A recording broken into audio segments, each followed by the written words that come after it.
Hello दोस्तों, मेरा नाम आयुष है और मैं आज आपको प्लांट फिजियो में एक टॉपिक नाइट्रोजन मेटाबॉलिज्म के एक टॉपिक को कवर अप करने की कोशिश करता हूं। तो ध्यान से सुनिएगा।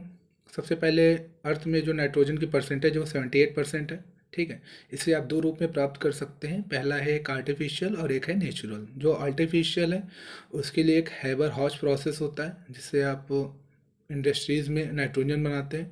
अब जो नेचुरल है, नेचुरल में एक तो लाइटिंग हो गई, या तो फिर टेरेस्ट्रियल हो गया, या फिर मैराइन हो गया, या फिर सबसे इम्पॉर्टेंट है बायोलॉजिकल नाइट्रोजन फिक्सेशन। ठीक है। इसके अलावा आपको कुछ एक समरी याद करनी होती है। अगर मैं बात करूं बाद में बताने से पहले ही बता देता हूं।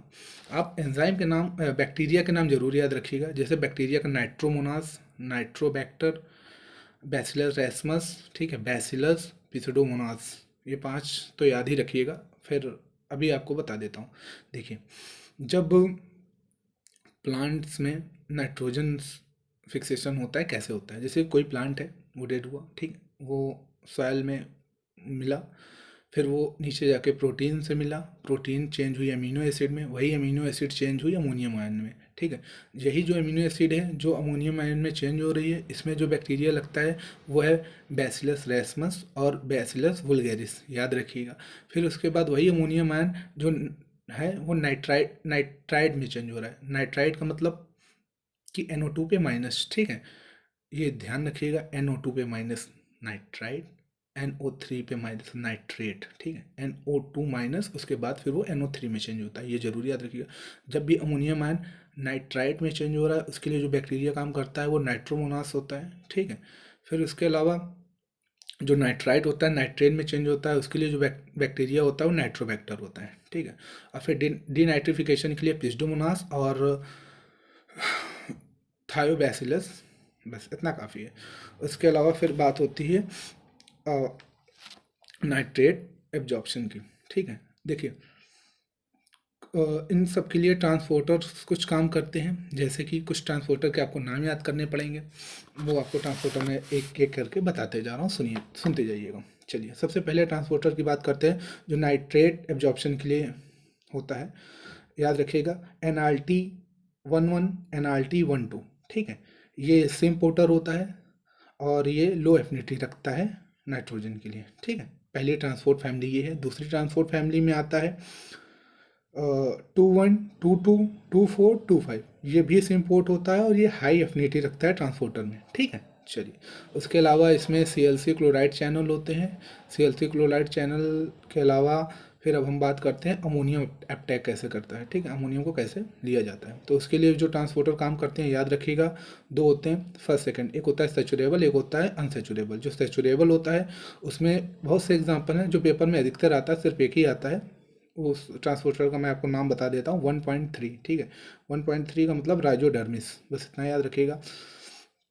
और जो अनसेचुरेबल होता है उसकी जो मतलब कि आउटर सरफेस की जो बाउंड्री वॉल होती है वो टोनोप्लास्ट से घिरी होती है। और इसमें जो भी ट्रांसपोर्टर काम करता है वो टिप 2.1 और टिप 2.3 होता है। चलिए, ये मोस्टली ईस्ट में देखा जाता है। अब हम आगे बात करते हैं। अब हम आगे बात करते हैं कैसे। अभी आपने नाइट्रोजन मेटाबॉलिज्म में ये देखा कि कैसे भी एक प्लांट्स किस तरह से पूरा प्रोसेस नाइट्रोजन फिक्सेशन का होता है। अब चलते हैं कि कैसे NO3 माइनस को NO2 में चेंज किया जाता है, फिर वही NO2 माइनस को कैसे NH4 में चेंज किया जाता है। इसी को हम नाइट्रेट एसिमिलेशन और नाइट्राइट एसिमिलेशन कहते हैं।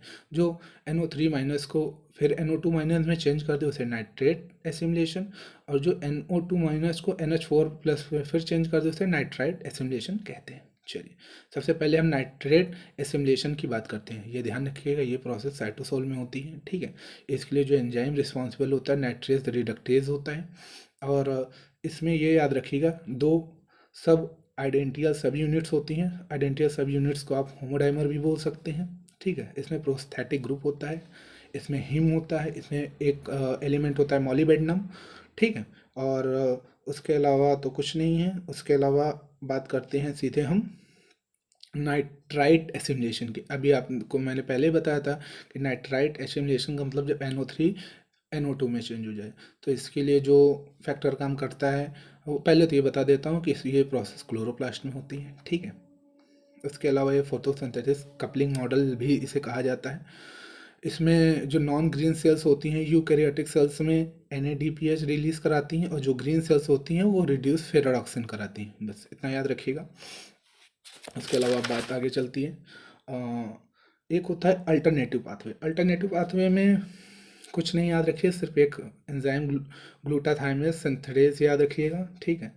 और बायोलॉजिकल नाइट्रोजन फिक्सेशन में आप एग्जांपल्स याद रखेंगे, जैसे कि एक सिम्बायोटिक नाइट्रोजन फिक्सेशन होता है और एक फ्री लिविंग नाइट्रोजन फिक्सेशन का एक टाइप होता है।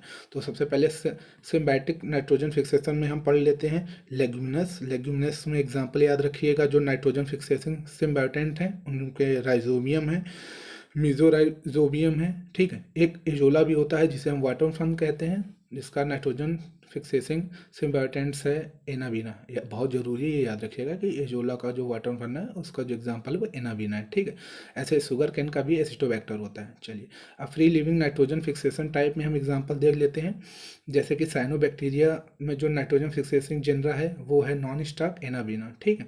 उसके अलावा फिर फोटोसिंथेसिस में अगर देख लिया जाए तो क्लॉस्ट्रिडियम और रोडोस्पाइरलम है। पेपर में एक बार पूछा भी गया था कि बताइए कि रोडोस्पाइरलम फोटोसिंथेसिस है या फिर नॉन फोटोसिंथेसिस है या फिर बोथ है या नन है, तो आप आराम से टिक कर दीजिएगा।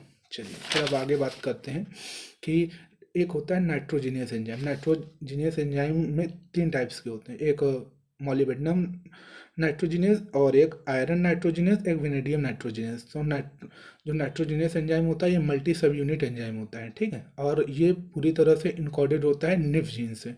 निफ जीन्स, अब बात करते हैं, इसमें दो सब यूनिट्स होती है, एक लार्ज सब यूनिट होती है, एक स्मॉल सब यूनिट होती है। जो लार्ज सब यूनिट होती है उसमें अल्फा बीटा हेट्रोडाइमर होते हैं, और जो स्मॉल सब यूनिट होती है उसमें फेरस और सल्फर होता है। बस ये याद रखिएगा। जो लार्ज सब यूनिट है, जो उनके निफ जीन है वो डी हैं और के हैं, ठीक है। जो निफ डी है वो अल्फा सब यूनिट से बॉन्डिंग रखता है, जो निफ के है वो बीटा सब यूनिट से बाइंडिंग रखता है। उसके अलावा जो स्मॉल कंपोनेंट्स हैं उसमें एटीपीएस एक्टिविटी होती है, ये पूछा जाता है पेपर में, याद रखिएगा कि किसमें बताइए एटीपीएस एक्टिविटी होती है, तो आराम से आप टिक कर सकते हैं। और इसमें निफ जीन होता है, निफ एच जीन होता है, ठीक है। चलिए अब बात करते हैं आगे। देखिए कैसे आपने लेग्यूमिनस प्लांट्स का एक एग्जांपल आपको समझाने की कोशिश करते हैं। जैसे कोई एक लेग्यूमिनस प्लांट्स आपने देखे होंगे, मटर के पौधे या कोई भी जितने भी दाल वाले पौधे होते हैं लेग्यूमिनस के पौधे, जैसे ही ये ग्रो करते हैं और एक राइजोबियम बैक्टीरिया को अपनी तरफ अट्रैक्ट करने की कोशिश करते हैं। जो अट्रैक्ट करने की प्रोसेस होती है वो हेल्प कराती है फ्लेवोनाइड्स, ठीक है। फ्लेवोनाइड्स क्या करते हैं कि एक जीन का एक्सप्रेशन कराते हैं, जिससे कि जो राइजोबियम बैक्टर होता है वो खींचा चला हुआ नाइट्रोजन की डिफिशिएंसी को पूरा करने चला आता है। भैया कोई प्लांट अगर ग्रो कर रहा है लेगुमिनस प्लांट, उसमें अचानक से नाइट्रोजन की कमी हो जाए तो पेड़ खराब होते जाएंगे। जैसे पेड़ खराब हो जाते जाएंगे उनसे कोई एक सिग्नल जाएगा, सिग्नल को पहले सबसे पहले फ्लेवोनाइड्स लेगा, फ्लेवोनाइड्स तुरंत जीन एक्सप्रेशन कराएगा, जीन एक्सप्रेशन कराएगा तुरंत राइजोबियम बैक्टीरिया को बुलाया जाएगा और उसकी डिफेंसी को ख़त्म किया जाएगा।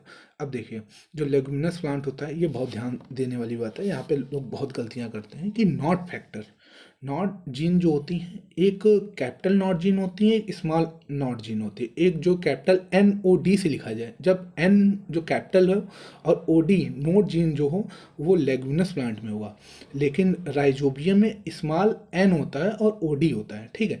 जो लेगुमिनस प्लांट्स कराता है वो नोडुलिन बनाता है, नोडुलिन बनाता है, और जो राइजोबियम होता है वो नोडुलेशन का प्रोसेस कराता है। नोडुलेशन प्रोसेस में इसमें आपको not A, not B, not C मिलेगा, नॉट D भी मिलेगा, लेकिन नॉट D का काम ये होता है कि रेगुलेटरी प्रोटीन होती है। पेपर में बहुत पूछा जाता है कि बताइए not A, B, C, D में से कौन सी रेगुलेटरी प्रोटीन है, और रेगुलेटरी प्रोटीन के साथ साथ ये अपने जीन को एक्सप्रेस भी कराती हैं, ठीक है। लेगुमिनस जीन में जो बात करते हैं, इसमें ये मोनोसिस्ट्रानिक होती हैं और इसमें बहुत से प्रोसेस जैसे कि ग्लाइकोलिसिस का प्रोसेस हो गया, TCA साइकिल हो गया, ये सब इसमें ही चलती हैं। उसके अलावा कुछ फैक्टर्स हैं और इसी के साथ ये टॉपिक कंप्लीट होता है। और इससे जो बनने वाले क्वेश्चंस है एग्जाम, खास तौर पे बैक्टीरिया, को आप याद रखिएगा, जिससे आपको पेपर में काफ़ी हेल्प होगी। चलिए इसी के साथ आज का ये टॉपिक कंप्लीट होता है।